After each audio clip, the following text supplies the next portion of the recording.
All right, guys, this is the Dewalt 20 volt max half-inch high impact torque wrench. This has a max breakaway torque of 1,400 foot-pounds and a max fastening torque of 1,030 foot-pounds. Now, this is a very powerful tool.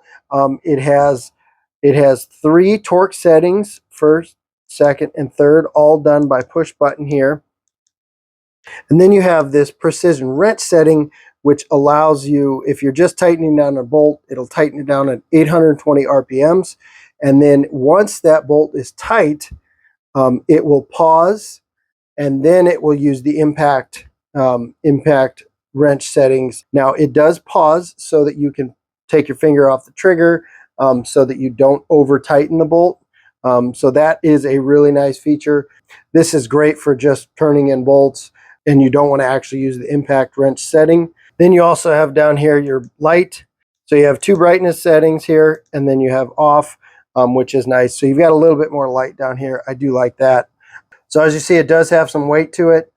It does have a variable speed trigger for the first, second, and third gear.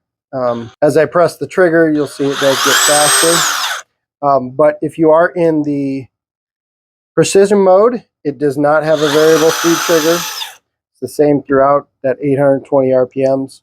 If you've got this thing in third, you'll notice when you pull down, it will crank the wrist a little bit. It does have a lot of power. It's not super loud, which I do like. If you're working on cars or you're working on lawnmower or something like this, this is a great tool to have in your arsenal.